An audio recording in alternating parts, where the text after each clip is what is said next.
한동훈 전 위원장의 체급을 또 높여주고 있는 분이 한 분 더 있는데 홍준표 대구시장입니다. 주말에도 계속 SNS 글을 많이 올리시던데 일단 그 한동훈 전 위원장이 뭔가 총선 패배 이후에 처음 글을 올렸던 것도 네. 이게 홍준표 대구시장의 글을 반박하느라고 올렸다라는 해석이 있었습니다. 네. 그런 것 같아요. 그 두 사람의 관계가 좀 오묘한 게 홍 시장은 계속해서 한동훈 전 위원장을 공격을 하는데 그게 또 자극을 하다 보니까 계속 밖으로 끌어내는 어떤 이런 상황이 반복이 되는 것 같거든요. 홍 네. 시장의 주말 동안의 글은 좀 어떻게 보셨어요? 주말뿐만 아니라 최근 이제 총선 이후에 홍 시장의 어떤 그 언급을 보면요.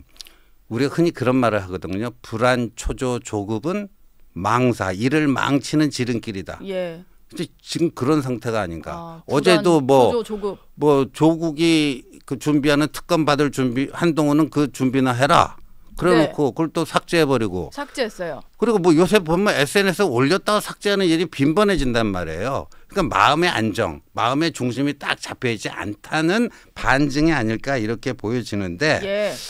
근데 제가 이제 지난주 금요일인가 어디 이제 KBS 라디오 나가서 홍준표 시장이 자꾸만 한동훈 전 위원장 보고 그러잖아요. 50 넘은 사람한테 예. 그래. 그래서 제가 그 유진산이라는 정치인이 기억이 난다. 네. 저 1970년대 초반에 43세인 김영삼 의원이 40대 기순원을 들고 나왔더니 당시 65세였던 유진산 신민당 당수가 구상유치다. 네. 입에서 젖비린내가 난다. 네. 뭐 이런데 딱 그 유진산의 모습이 비춰지는데 근데 그 이후로 40대 기술원에 그렇게 저항하다가 유진산은 쇠락의 길을 갔다. 예.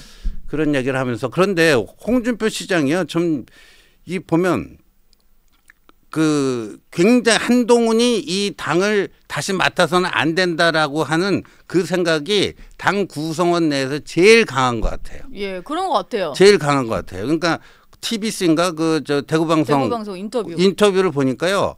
한동훈이 또 당대표를 맡으면 이 당은 해체해버려야 된다. 그러니까 한동훈을 찍어주는 당원들은 대체 어떤 정신을 갖고 있는 거냐. 거의 뭐 찍어주는 당원이 문제다 이런 식으로까지 표현을 하더라고요. 그렇죠. 예. 그래서 그 당을 해체할 정도로 당은 간판을 내릴 정도로 한동훈이 당대표가 되면 안 된다.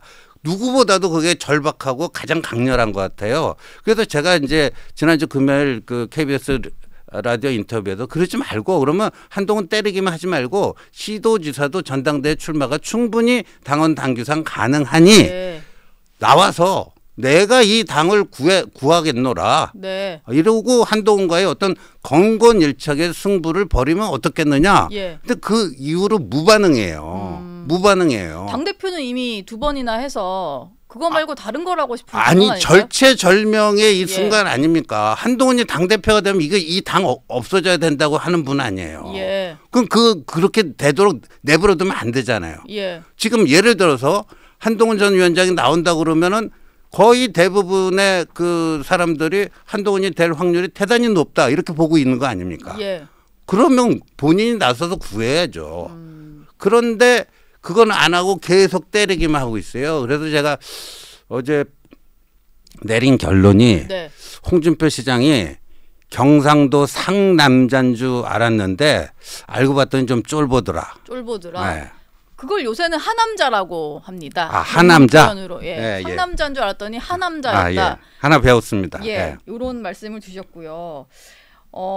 근데 이게 총선 말아먹은 애라고 하면서 이제 한동훈 전 위원장을 아이라고 표현을 네. 한 건데 이게 뭐 총선을 잘 모르고 정치 초짜들이 와서 말아먹었다 이런 표현을 좀 반복적으로 쓰는 것 같아요. 네. 근데 본인이 봤을 때는 이게 그러면은 정권 심판론에 어떤 영향은 전혀 없고 단순히 그냥 정치 초짜들이 와서 공천 잘못했고 선거 캠페인 잘못 짜서 졌다 뭐 이런 논리인 것 같은데 이게 홍 시장의 뭐 이거 글을 계속 올리는 이유는 그래도 어쨌든 이 의견에 지지를 하는 사람은 일부라도 있으니까 그런 거 아니겠어요? 일부라도 있는데 오히려 예. 본인의 입지를 점점 더 축소시키는 게 아닌가. 그러니까 아까 제가 말씀드렸잖아요.